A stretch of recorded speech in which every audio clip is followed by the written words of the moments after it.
Bonjour, bienvenue à cette autre présentation de la saison 1946 de Jackie Robinson et des Royaux de Montréal en revue. L'équipe a poursuivi son premier séjour à domicile de la saison, séjour qui a été un succès tant sur le terrain qu'au guichet. Les Montréalais ont remporté 10 de leurs 12 matchs et lors du programme double du 12 mai, ils ont attiré 21 911 spectateurs au stade de la rue de Lormier, la plus grosse foule de l'histoire de l'équipe pour un match de saison régulière à ce moment-là. On a même vu des spectateurs grimper autour d'éclairages alors que d'autres étaient installés à cheval sur la clôture du champ-centre pour assister à ces deux rencontres. Mais le séjour a aussi été marqué par deux mouvements de personnel importants en lien avec les dossiers qui faisaient les manchettes dans le monde du baseball au printemps 1946, soit l'intégration et la Ligue du Mexique. Le 8 mai, l'arrêt-court des Royaux, le Montréalais Stan Bréard, a téléphoné 30 minutes avant le début d'un programme double pour dire qu'il se sentait pas bien, qu'il serait pas présent au stade pour les deux rencontres, ce qui est assez inhabituel comme façon d'annoncer son absence. Très vite, les rumeurs ont commencé à circuler que Bréard se préparait à partir pour le Mexique, ce qui a été confirmé par la suite.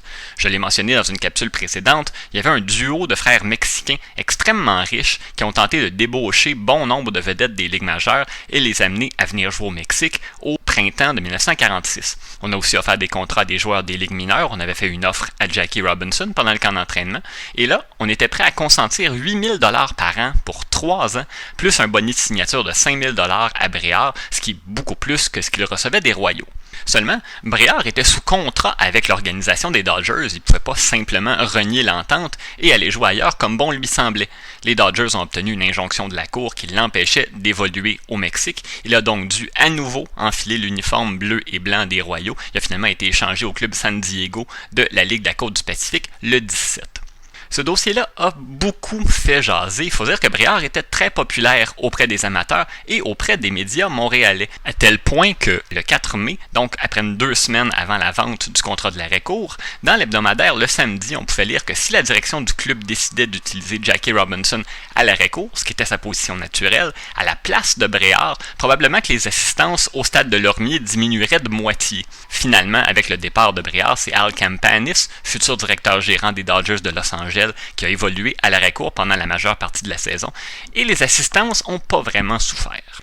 Le 14 mai, autre changement. John Wright, premier Afro-Américain à lancer dans le baseball organisé au 20e siècle, a été cédé aux Royaux de Trois-Rivières de la Ligue canadienne-américaine, c'est dans la classe C, un autre club-école des Dodgers, et ce après avoir lancé seulement 6 manches avec le club.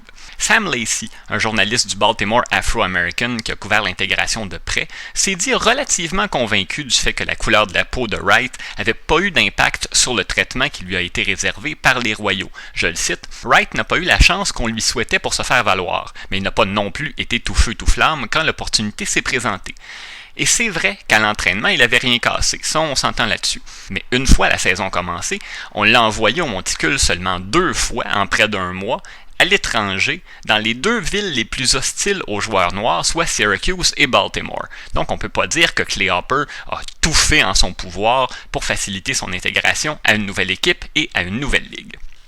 Pour le remplacer, l'équipe a fait signer un contrat au lanceur gaucher Roy Partlow, qui évoluait avec les Stars de Philadelphie de la Negro National League. On a donc été chercher un lanceur noir pour remplacer un autre lanceur noir au sein de l'alignement montréalais.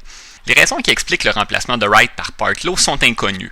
Le nouveau venu avait 34 ans. Difficile de s'imaginer que les Dodgers voyaient en lui quelqu'un qui pourrait éventuellement graduer avec le grand club.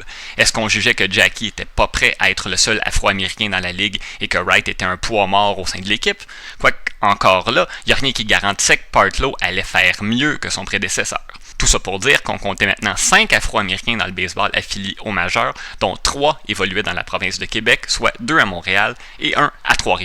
Et c'est là-dessus que se termine la vidéo de cette semaine. Je vous remercie de votre attention. À la prochaine.